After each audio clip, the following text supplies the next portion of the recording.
Good morning, my friends. I am out on my back porch, actually in the backyard, and I wanted to show you the plumeria. We've had a lot of wind so far today. Nothing major, but enough that a lot of these leaves, the plumeria leaves, that are have some rust, which is a fungus, and they're dropping. So we do get uh, defoliation from our trees, even in the winter here in Zone 9. And you can see they started off kind of slow, but yesterday was kind of a windy day, so it really blew quite a few down. But I really quick wanted to just give you a backyard tour. We're going to have Hurricane Helene passing by. I doubt we're going to get any major part of it, but just in case, I wanted to show you what is. Starting off with my little fountain here, that still is running. The two hibiscus, these were lollipop hibiscus, one here and then one down at the other end. I cut them way back. I mean, they were probably 2-3 feet higher. They've kind of lost their lollipop and have gone back into more of a natural bush. So they came back. I did take them way back, took off almost all the leaves, and they've kind of flushed out nicely. And my agapanthus over here, it bloomed during the summer, and I just left a lot of the dead ones on there. They didn't quite want to come off for me. I have 2 Chicago cold hardy figs in 2 grow bags, and they have really I mean, when I got them a year and a half ago, they were probably about 4 inches tall, and they've really gone in all directions. You can see them all everywhere. And I've just added some more soil to the base. I'll show you my compost when we get to the end. And for those of you who ask me, what do you do with all those grass clippings? Well, I take cardboard, I put down the cardboard, and then I put grass clippings on top. And that really does hold back a lot of weeds. Not all of them, but a lot of weeds. More agapanthus. This is the other Chicago cold hardy fig, and the leaves were looking a little bit wilty, so I pulled off a few, but this is just like 2 days ago, and it's already starting to send out some new leaves. The other hibiscus that came along, you can see I'm getting more. This plumeria is dropping quite a bit.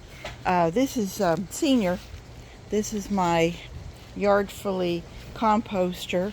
It's a geoben is what they call it, and we have senior on this side and we have junior on this side. And my backyard over here, this is our bedroom window, and we've got cranberry hibiscus that again started out as just a couple inch plant, and it has gone wild this whole summer and really needs to be cleaned out and taken back.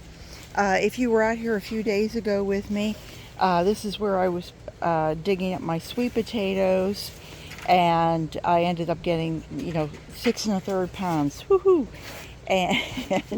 And the tea plants behind, I'm not sure what I'm going to do. They're starting to look a little straggly, and I'm thinking about just taking it all out and starting with something else.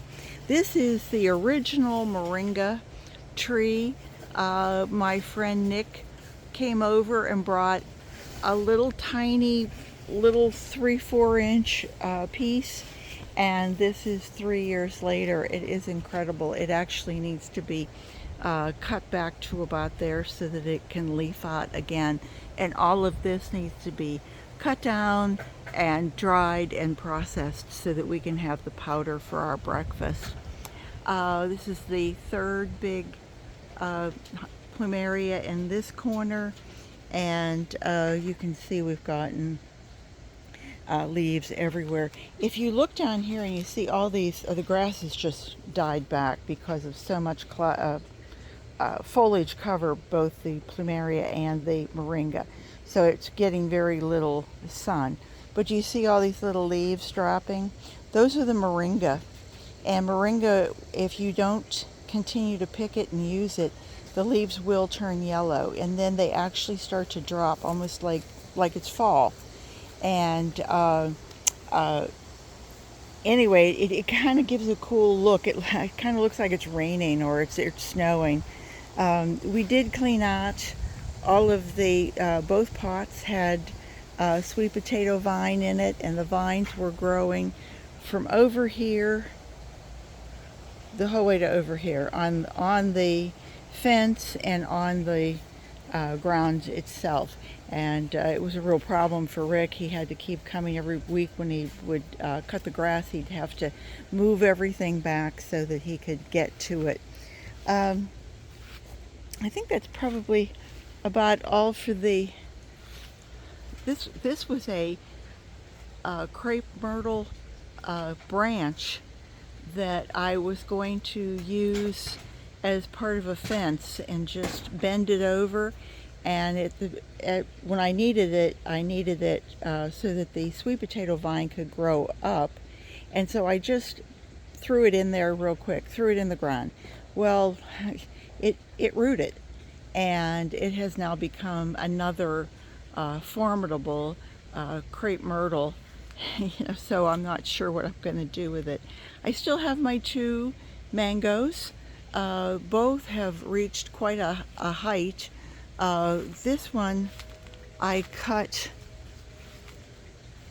this branch back at about 6 foot, and that probably takes you up to about 11 foot. I need to cut both of them back because I wouldn't want a mango tree that's going to be 15, 18 feet tall. I need to have it more in my size.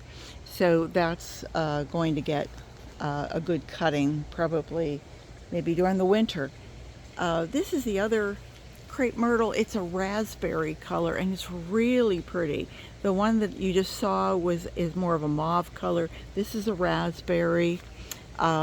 This is the Florida maple. It's a red maple. You can see it's just starting to drop its leaves, and they're starting to crumble.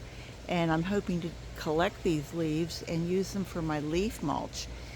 Back behind it, you can see, I don't know if you can see up there, that's the other moringa tree. I mean, they are both have to come down. Moringa is almost considered a weed, like an invasive weed. You really have to keep it under control, and I need to get control over it. This is the other crepe myrtle that again is a volunteer that came up from the original tree in the front that I've shown you so many times. And you can see that it just keeps sending out more and more shoots, and I keep cutting them back in hopes of controlling it in some way. More tea plants. This section seems to be growing really well. Of course, it's the section I want to get behind to put the Christmas lights on. And very pretty. They actually do look nice. This plumeria was nothing but a stick that has divided and divided, and there's one back behind that tea plant. And then of course in the center, this year I decided I had, I had zinnias growing, I had marigolds growing. You can see the pentas that are still a few, they're volunteers. These volunteers are red, and then the one volunteer down here is the pink, and it's just gone wild. This is another, I think it's a brown turkey. Again, my friend brought a little few-inch plant to me. I wanted to show you Junior. I showed you Senior. Senior, I'm pretty much going to start over again with just, you can see the plumeria leaves have come in here too, and I want to make sure I get those out because they do have rust on them, which, as I said, is that fungus. And so I'm just adding and just starting it up again. And I have over here, I have Junior, and I wanted to show you the finished compost. I've already used 3/4 of it, but here is the, let's see, can I pull it with one hand? Yeah, here I've just started again, and you can see it's grass clippings, shredded cardboard. It's pretty raw. It's pretty much raw. But let me just go around. This is a Florida pink caladium, and I put in, I think there were 21. I did them in like little sections. 24, I'm sorry. I did them in little sections of 6. So we had 1, 2, 3, and 4. And, I never know how things are going to take off, but it really did. It took off nicely, and it fills in well. We don't have anybody in our backyard.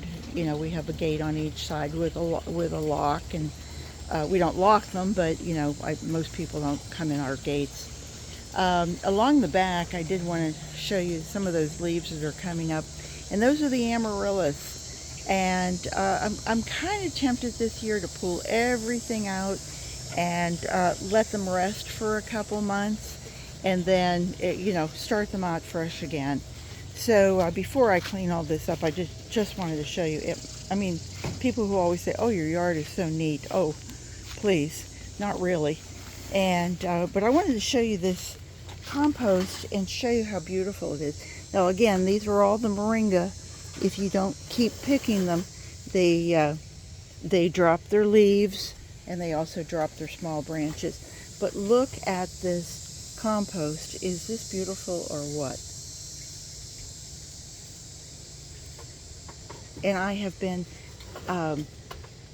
using it all around the backyard.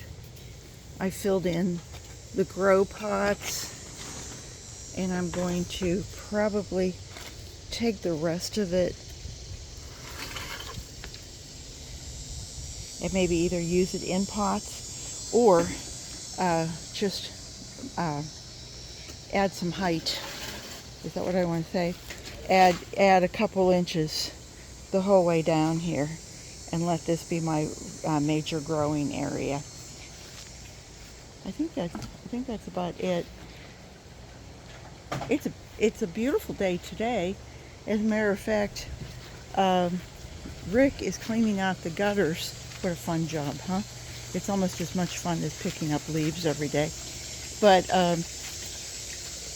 he's cleaning out the gutters before we have our rain in possible hurricane coming through here, because all the pine straw that we get from, let me take you over to a section that's,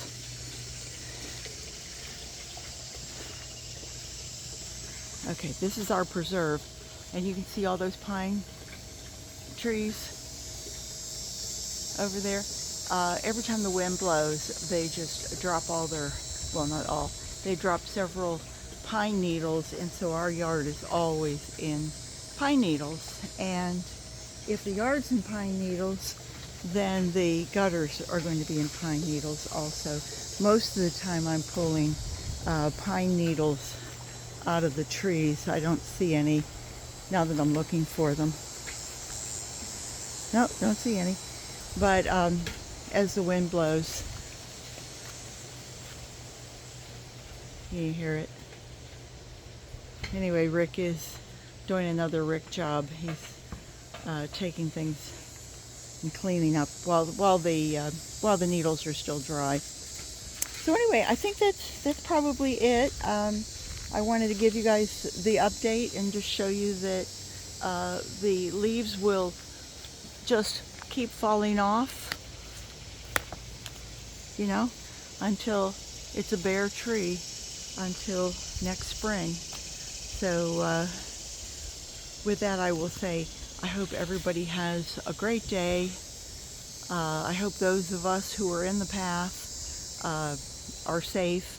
Those of our friends, like Patrick over at Vermicompost Learn by Doing, Mimi's Worms up in Georgia, Tony Walsh up in Georgia, all those folks, they're going to get hit with it more than we are.